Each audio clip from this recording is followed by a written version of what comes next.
बिस्मिल्लाहिर्रहमानिर्रहीम। अस्सलाम वालेकुम। एक्सरसाइज नंबर 1.6 में आज हम क्वेश्चन नंबर 3 देखेंगे। क्वेश्चन नंबर 1 और क्वेश्चन नंबर 2 में हमने इन्वर्जन मेथड और क्रैमर रूल्स के ज़रिए लीनियर इक्वेशंस को सॉल्व करना सीखा। अब क्वेश्चन नंबर 3 है हमारे पास। क्वेश्चन नंबर 3, 4, 5 और 6 जो हैं ये वर्ड प्रॉब्लम्स हैं। तो आइए चलते हैं, सवाल को शुरू करते हैं। तो क्वेश्चन है आपके पास, Amjad thought of two numbers whose sum is Amjad thought of two numbers whose sum is 12 and whose difference is 4. Find the numbers. Amjad ने दो नंबर सोचे जिनको अगर जमा करें whose sum is 12 तो उनको जमा करने के बाद जो रिजल्ट आता है वो 12 आता है, यानी कि 12। एंड whose difference, और अगर उनको सब्ट्रैक्ट करें, माइनस करें, तो फिर हमारे पास कितना आना चाहिए? 4 आना चाहिए। Find the number. तो हमने क्या करने हैं, उन नंबर्स को मालूम करना है कि कौन से दो नंबर उसने सोचे थे। तो आइए चलते हैं सॉल्यूशन की तरफ। सबसे पहले हमने ये करना है कि जो दो नंबर उसने सोचे हैं, अब हमें तो ये पता नहीं है कि कौन से दो नंबर हैं, तो उनको हम लेट कर लेते हैं, फर्ज कर लेते हैं। कोई से दो हम वेरिएबल उनकी जगह पे ले लेते हैं। तो लेट फर्ज करते हैं कि हमारे पास जो फर्स्ट नंबर है जो उसने सोचा वो x के बराबर ले लेते हैं। Let first number is equal to x and second number is equal to y। ये हम खुद से जो है सपोज कर लेते हैं, लेट कर लेते हैं, फर्ज करते हैं कि जो दो नंबर उसने सोचे हैं वो x और y हैं।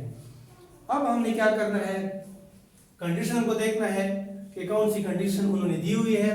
वो कहते हैं कि हम जब thought of two numbers whose sum is 12, यानी कि यहाँ पे आप लिखे according to the first condition. पहली जो कंडीशन है हमारे पास उसमें कहा गया है कि अगर इन नंबर्स को जमा किया जाए तो हमारे पास कितना आ रहा है? 12 आ रहा है। ये पहली इक्वेशन हमारे पास आ गई है यहाँ पे। एंड हुज डिफरेंस इज 4, और अगर उनको सब्ट्रैक्ट किया जाए तो हमारे पास कितना आना चाहिए? 4। तो ये इक्वेशन 1 हो गई हमारे पास और ये इक्वेशन 2। अब अगर आप इन इक्वेशंस को देखें तो ये हमारे पास बिल्कुल क्वेश्चन नंबर 1 और क्वेश्चन नंबर 2 की तरह के सवाल बन चुका है। अब हम क्या करते हैं, क्वेश्चन नंबर 1 और 2 में जो हमने इन्वर्जन मेथड सीखा है और क्रैमर रूल, उसमें से हम कोई भी तरीका इन पे इस्तेमाल कर लेते हैं और इन इक्वेशंस को सिंप्लीफाई करते हैं। तो सबसे पहले क्या काम करना है, हमने इनको मैट्रिक्स फॉर्म में कन्वर्ट कर लेते हैं। बिल्कुल बाकी हमारे पास वही सवाल बन जाएगा। चले हम इनको इन्वर्जन मेथड से सॉल्व करते हैं। सबसे पहला काम हमने क्या करना है, इनको मैट्रिक्स की सूरत में कन्वर्ट करना है। तो x का कोफिशिएंट कितना है हमारे पास? 1, y का 1, यहाँ पे x का 1, यहाँ पे y का -1।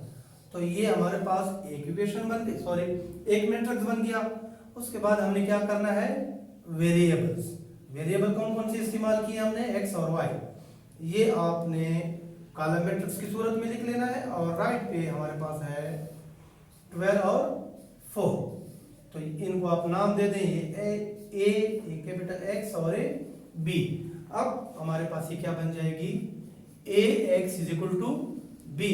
अब चूंकि हमने x और y की वैल्यूज मालूम करनी है और हमारे पास है मैट्रिक्स x, तो हमने क्या करना है, इसको एक साइड पे छोड़ देना है और a को हमने उस तरफ शिफ्ट करना है, कन्वर्ट करना है। तो दोनों साइडों को हम क्या कर लेते हैं, मल्टीप्लिकेटिव इनवर्स ऑफ a से मल्टीप्लाई कर लेते हैं।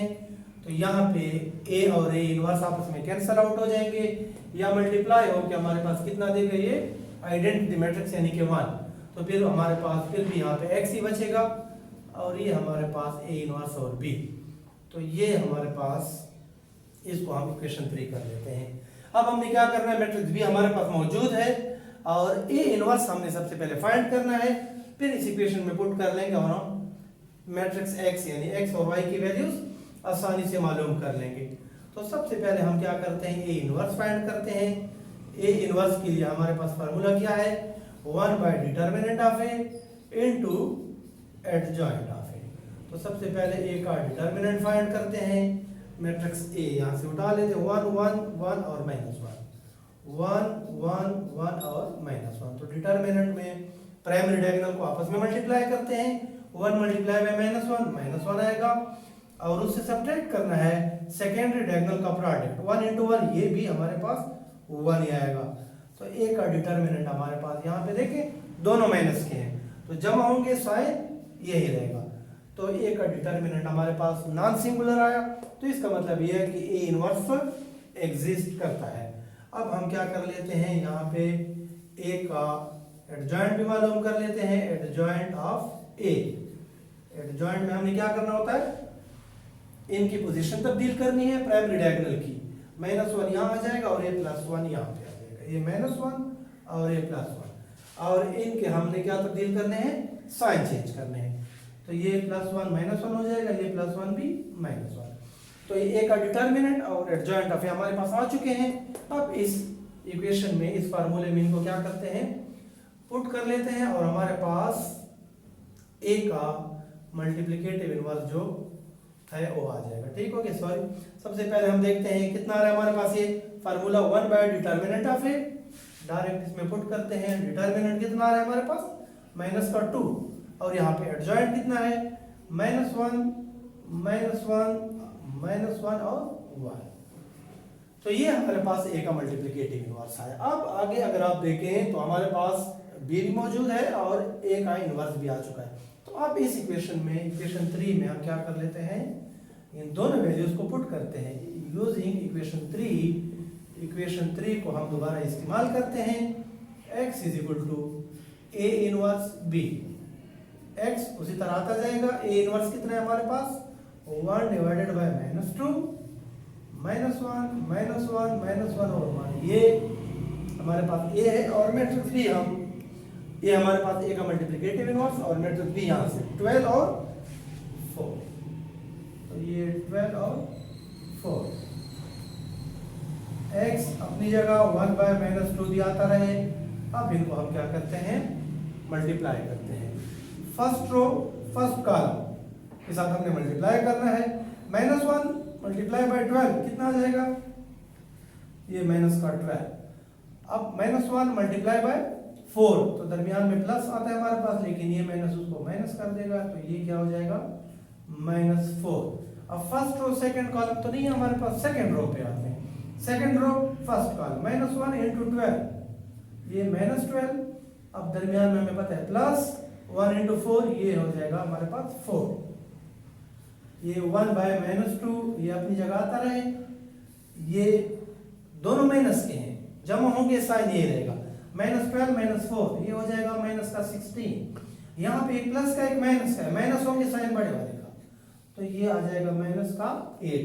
अब ये 1 बाय -2 जो है ये मल्टीप्लाई कर लेते हैं यहाँ पे, तो ये -2 दोनों पे क्या हो जाएगा, डिवाइड हो जाएगा। यहाँ पे आगे देखते हैं, ये लेफ्ट साइड का x हमारे पास आ रहा है, और ये -16 इसके साथ मल्टीप्लाई कर लेते हैं हम 1 बाय -2। यहाँ पे इसके साथ भी हम क्या कर लेते हैं, इसको मल्टीप्लाई कर लेते हैं। ठीक हो गया। अब ये माइनस और माइनस खत्म हो जाएंगे, इधर भी माइनस और माइनस कैंसिल आउट हो जाएंगे, 2 1 are 2, 2 8 are 16। ठीक हो गया। अब यहाँ पे 4 का टेबल इस पे ले जाए, 4 2 are 8, 4 3 are 12, x = 8। अच्छा, यहाँ पे हमारे पास 8 आ गए। अच्छा, ये यहाँ पे 1 बाय -2 है, 1 बाय -2, ये -8, इससे भी हमने क्या करना है, 1 बाय -2 को मल्टीप्लाई करना है। माइनस और माइनस आपस में कैंसिल आउट हो गए, 2 1 are 2, 2 4 are 8। यहाँ से कितना बचा, 4। तो x को हम दोबारा से रिप्लेस कर लेते हैं। x का मैट्रिक्स कितना था हमारे पास, x और y। तो x हमारे पास 8 के बराबर है और y हमारे पास 4। तो आप इसको दोबारा से लिख सकते हैं, x = 8 and y = 4। तो ये आपका रिजल्ट है, इसको आप सॉल्यूशन सेट में भी लिख सकते हैं। अब इसको आप चेक कर लें, इन इक्वेशन में हम क्या कहते हैं कि x हमारे पास 8 आ रहा है और y 4। तो देखिए यहाँ पे फर्स्ट इक्वेशन में हम इसको चेक करते हैं कि क्या वाकई हमने सवाल को सही हल किया। 8 + 4 12 ये आ रहा है आपके पास। अगर यहाँ 8 पुट करते हैं, 8 - 4, तो ये आपके पास 4 आ रहा है। तो इसका मतलब ये हुआ कि आपने सवाल को सही अटेम्प्ट किया है। तो उम्मीद करते हैं कि आपको आज के लेक्चर की समझ आ गई होगी। बहुत जल्द इंशाल्लाह नेक्स्ट लेक्चर के साथ दोबारा आपकी खिदमत में हाजिर होगी। तब तक के लिए अल्लाह हाफिज़।